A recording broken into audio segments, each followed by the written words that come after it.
খামাখা হয়রানি দিয়ে মামলা করাটা এটা আমার মনে হয় আপনি কেউই সাপোর্ট করবে না সেটা। তো জাজমেন্টটা এখনো আসে নাই, শুধু মামলা হওয়ার পরেই আমরা তাকে দোষী সাব্যস্ত করে দিই, ওর নামে মামলা হয়েছে তার মানে ও দোষী। বিভাজন চাই না, রিফরমেশন চাই, এবং একসাথে সবাই মিলে কাঁধে কাঁধ মিলিয়ে একই ছাতার নিচে আমরা কাজ করতে চাই। প্রত্যেকটা শিল্পী ব্যক্তিগতভাবে যে কোনো দলের সাপোর্ট করতেই পারেন, এটা শিল্পী শুধু নয়। ফেরদৌস ভাইয়ের কথা আপনি বললেন, উনি একজন নির্বাচিত সংসদ সদস্য, উনি আমাদের অনেক সিনিয়র একজন অভিনেতা এবং বাংলাদেশের প্রতিষ্ঠিত একজন নায়ক।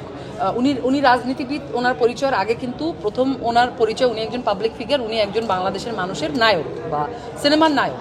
তো ওনারা সরকারের সাথে সংশ্লিষ্ট থাকবেন এটাই স্বাভাবিক, কারণ ওনার সরকারের নির্বাচনকৃত সদস্য।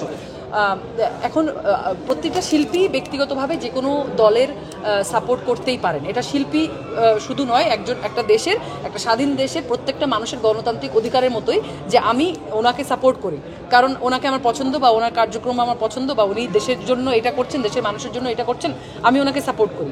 উনি করছেন না, আমি ওনাকে সাপোর্ট করি না।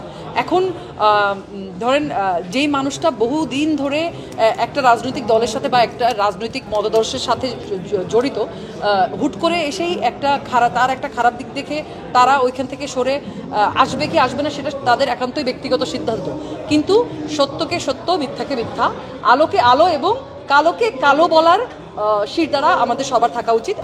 আমি ওভাবেই দেখব, ব্যবস্থার আইনি প্রক্রিয়া হয় বা মামলা যদি হয়, তাহলে মামলা হলে আমি অপেক্ষা করব জাজের রায় দেওয়ার জন্য, জাজমেন্ট কি হয় বা সর্বোচ্চ আদালতে তাদের রায় কি হয়, আমি সেই রায়ের ভিত্তিতেই তাদেরকে জাজ করতে চাই। আগে থেকেই কোনো কিছু না জেনে না শুনে আমি তাদেরকে জাজ করতে চাই না, কারণ তাদের রেগুলার লাইফে তাদের সাথে কিন্তু আমি জড়িত না, আমি রেগুলার 24 ঘন্টা তাদের সাথে ওঠা বসা করছি না।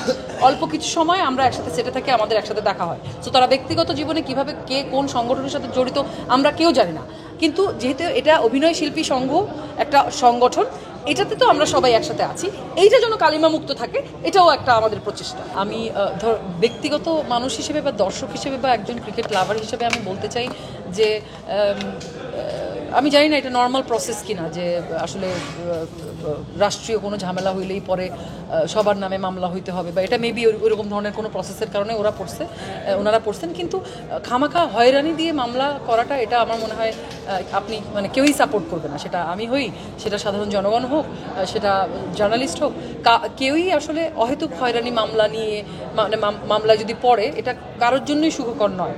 সো এগুলোর থেকে ওইটা যদি তদন্ত করে হয়, মামলাটা যদি তারা দোষী সাব্যস্ত হন, মামলা তো যে কেউই করতে পারে, কিন্তু আমাদের সমস্যা কি আমি বলি, এখন আপনিও চাইলে আমার নামে মামলা করতে পারেন, কিন্তু সমস্যা হচ্ছে আমরা জাজ করে ফেলি, মামলা হয়ে গেছে বলেই আমরা জাজ করে ফেলি। তো জাজমেন্টটা এখনো আসে নাই, শুধু মামলা হওয়ার পরেই আমরা তাকে দোষী সাব্যস্ত করে দিই, ওর নামে মামলা হয়েছে তার মানে ও দোষী। বিষয়টা তো তা না, মামলা তো যে কেউ করতে পারে, আমিও এমন করতে পারি আপনার এগেইনস্টে মামলা, আপনি আমাকে এই প্রশ্ন করলেন কেন, এই জন্য আমি আপনার বিরুদ্ধে মামলা করতে পারি, তার মানে কিন্তু আপনি দোষী নয়, সেটাও আমাদের মনে রাখতে হবে, যেটা আমরা মনে রাখতে পারি না বেশিরভাগ সময়। সো ওই সেন্সিটিভ জায়গা থেকে আসলে এটা হ্যান্ডেল করা উচিত, এবং যারা আসলেই এই অরাজকতা, এই খুনের সাথে জড়িত না, তাদেরকে বাহিরে রাখা উচিত। বিভাজন চাই না, রিফরমেশন চাই, এবং একসাথে সবাই মিলে কাঁধে কাঁধ মিলিয়ে একই ছাতার নিচে আমরা কাজ করতে চাই, সেটা সমগ্র অভিনয় শিল্পীদের উন্নয়নে আমরা কাজ করতে চাই, এইটুকুই বলতে চাই।